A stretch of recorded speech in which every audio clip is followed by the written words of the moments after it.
Ini menurutku menarik seperti itu. Nah, teman-teman sekalian, menurutku ini soal penyalipan. Ya, itu yang enak-enak. Sekarang yang nggak enak, nggak enak.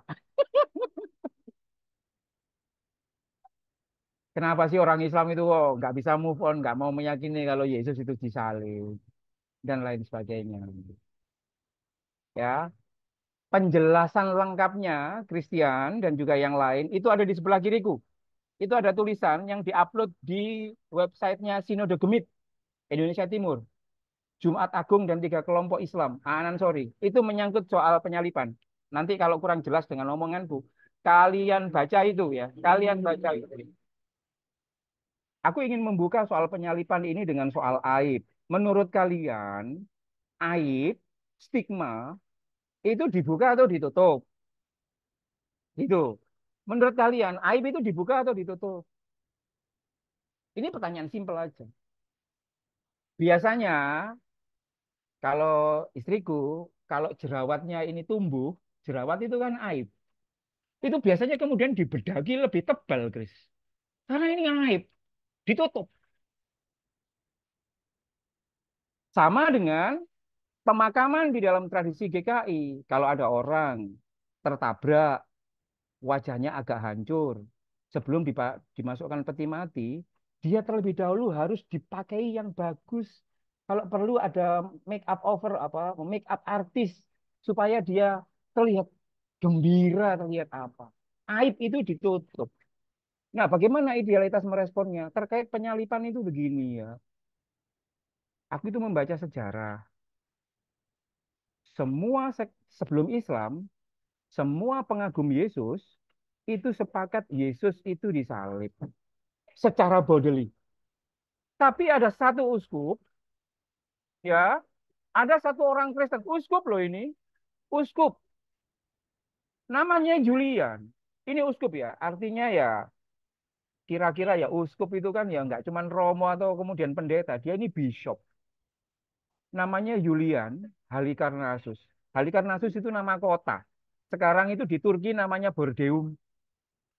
Ya, ini sebelum Islam. Uskup Julian itu saking cintanya sama Yesus,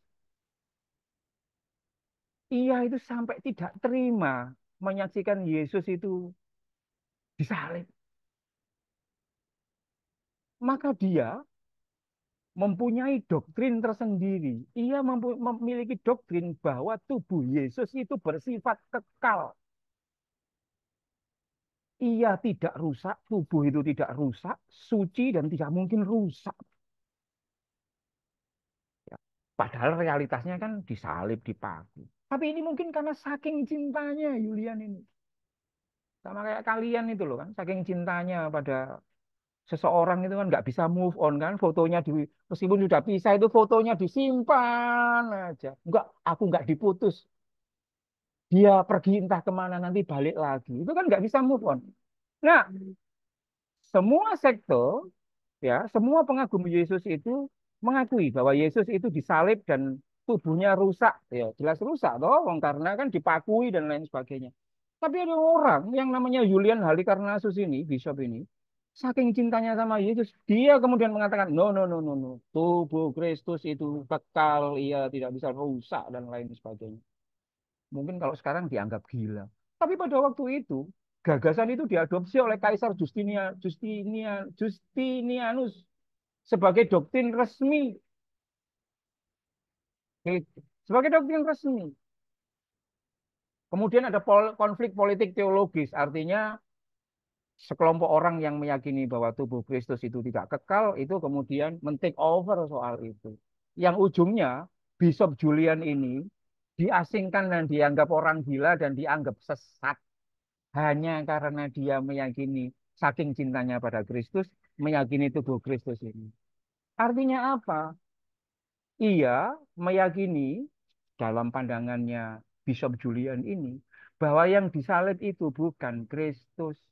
Menurut menurut pikirannya ya, kita mungkin bisa menganggap itu gila. Tetapi orang itu kalau udah jatuh cinta itu kan mesti gila.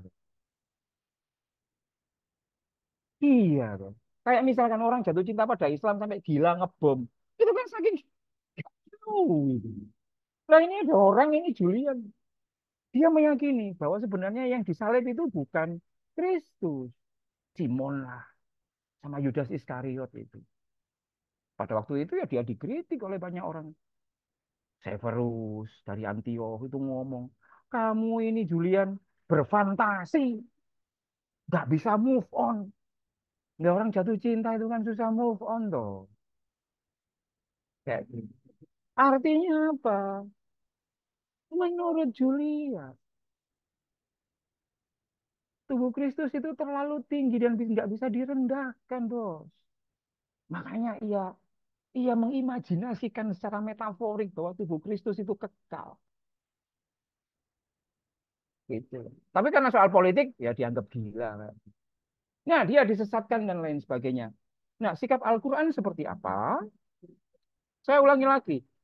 Moral sikap Al-Quran itu, bayangkan itu, ada anak dalam Al-Quran yang gelarnya 10 tadi, gelar gelarnya Yesus di Al-Quran itu kan, yang ingin aku katakan, Isa, Yesus dalam Al-Quran itu disayang-sayang itu sangat tinggi. Sangat tinggi. Tiba-tiba kemudian secara realitas disalib, maka bagaimana sikap Al-Quran? Tentu saja ya, tentu saja misalkan sikap Al-Quran jelas. Al-Quran mengecam pelaku kekerasan terhadap Yesus gitu. Siapapun yang terlibat dalam penyaliban Yesus, ngawur kabeh iki, mlebu neraka kabeh. Loh ini jelas gitu. Dan tidak hanya itu, mungkin karena anaknya yang terkasih namanya Isa itu. Ya Quran juga melakukan pembelaan tentang keberadaan Yesus dan menyatakan ada perselisihan terkait soal itu. Kira-kira sikap Al-Quran itu mengatakan bahwa enggak kok, yang disalib itu bukan Kristus. Sama seperti sikapnya Julian, the Bishop of Halikarnassus itu sendiri. Saking apanya? Anak tersayang teman-teman sekalian. Misalkan ya, apa namanya? Pendeta Christian ini pendeta yang paling dicintai oleh jemaat seluruh GKI Jatimurni. Lalu tiba-tiba dia mati dan dia pasti apa? Jemaat itu pasti akan bikin patung ya, untuk pendeta Christian. Bahkan kalau bisa ada orang yang bisa menghidupkan kembali pendeta Christian, dihidupkan kembali. Saking sayangnya sama GKI, sama pendeta Christian. Sikapnya Al-Quran kayak gitu, bos. Ya kan? Ini kan kalau nggak ngundang aku, kamu nggak mungkin dapat kayak gini. Sudah kasih tahu kamu. Maka sesungguhnya, itu teksnya ya, sikap Al-Quran ya. Bacain. Wa qaulihim inna qatalnal masih Isa bin Maryam Rasulullahi wa ma qataluhu wa ma salabuhu walakin syubbiha lahum wa innal ladzina ikhtalafu fihi lafi syakkin minhu ma lahum bi min ilmin illat ba'adun wa ma qataluhu yaqina. Isinya ya kira-kira yang tiga tadi sikapnya yang aliran mainstream Islam ya kemudian sama dengan memilih memaknai kematian penyaliban Yesus itu dalam kerangka The Bishop of Halikarnassus itu menurutku. Teori Steinman, silahkan aja ketawa. Mosok teori Steinman dan lain sebagainya. Ya mau gimana lagi, Yesus itu orang dicintai di Quran. Masa kemudian kita ngomong, oh iya Yesus disalib, dia mati dan belum bisa kami, belum bisa kayak gitu. Maka teori Steinman seperti tawaran diganti. Yudas Iskariot ya, bisa Simon Kirene. Menurut pandangan kami Kristen, Yesus itu diselamatkan Tuhan dengan cara ditarik ke langit dan sampai sekarang masih hidup, ia disiapkan untuk datang di second coming ke dunia. Sama kan nggak di Alkitabmu toh? Ini banyak samanya kok. Nah, tapi itu bukan satu-satunya, bukan satu-satunya pandangan Islam. Ada aliran Ahmadiyah, ya, teksnya sama, yang Arab kiri itu, tapi pemaknaannya berbeda. aliran Ahmadiyah, termasuk yang di Indonesia, itu mengakui adanya penyaliban Yesus. Ya, orang Ahmadiyah mengakui ada penyaliban Yesus. Menurut mereka, Yesus terlihat seperti mati, padahal hanya mati suri. Silakan saja tertawa, tidak masalah. Tapi ini keragaman tafsir. Dan menurut dia, karena mati suri, ia bangun kembali. Karena bagi mereka, mereka ini rasional. Orang kalau sudah mati, ya nggak bisa bangun lagi. Nggak masuk akal itu. Yang masuk akal adalah ia terlihat seperti mati. Padahal sebenarnya dia belum mati. Terus kalian yakini sebagai kebangkitan pada hari ketiga setelah disalibkan. Itu kan mistis kan. Nggak terlalu quote unquote masuk akal menurut orang Ahmadiyah. Orang Ahmadiyah akhirnya mengatakan bahwa ia terlihat seperti mati, tapi sebenarnya ia nggak mati. Ya, ia bangun kembali pada hari ketiga, lalu meninggalkan Yudea, ia berjalan menuju timur, dan kemudian ia meninggal wafat seperti manusia biasa. Makamnya itu di Rojabal, di wilayah Srinagar, di Kashmir. Nanti kamu googling sendiri itu shrine-nya yang menurut Ahmadiyah itu adalah makamnya Yesus. Kayak gitu, kayak gitu.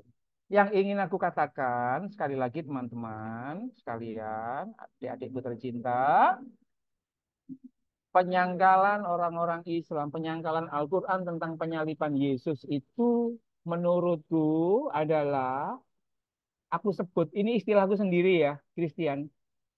It is a metaphorical denial of honor instead of dishonor. Ini adalah penyangkalan metaforik dalam rangka untuk menghormati Kristus, tidak dalam rangka melecehkan. Jadi ketika orang Islam itu bersikukuh Yesus tidak disalib itu, sebenarnya itu adalah penyangkalan yang metaforik. Paham ya? Ada realitas, ada metaforik. Ada literal, ada metaforik. Kayak gitu. Ada orang mati tapi tidak dianggap mati. Kayak gitu. Itu kan ia hidup dalam bentuk yang lain. Ia mati tapi hidup. Paulus itu kan mati tapi hidup. Rasul Paulus. Jasadnya mati. Tapi ia hidup dalam spirit yang lain. Itu kontradiksi. Nggak bisa literal. Hidup itu dalam konteks metaforik itu bisa baca. Nah, ini menurutku ya, nggak ada istilah akademik soal ini. Menurutku bahwa yang cocok orang Islam itu terkait penyaliban Yesus itu adalah penyangkalan. Ini adalah penyangkalan yang metaforik, yang tujuannya untuk menghormati, sama seperti Julian Halikarnassus itu sendiri. Saking cintanya, nggak apa-apa, silakan aja diketawain. Tapi kan banyak cara untuk menghormati. Ini sama dengan ini ya, dengan misalkan karena Christian Huta Barat ini kan orang Batak, maka menurut tradisi Batak, penghormatan tertinggi barangkali adalah dikasih selendang atau seperti apa. Lalu aku jemaatnya dia, lalu tak kasih kopi, karena menurutku kopi adalah bentuk tertinggi penghormatanku, Ferdi Aan Ansori, kepada Jati Murni, pada pendeta Kristen. Lalu kemudian orang yang nggak ngerti aku mengatakan, mosok cuma dikasih kopi, siapapun bisa. Kok nggak bisa kayak gitu? Penghormatan itu kan macam-macam. Ekspresi penghormatan itu macam-macam. Dikasih sirih, makan sirih.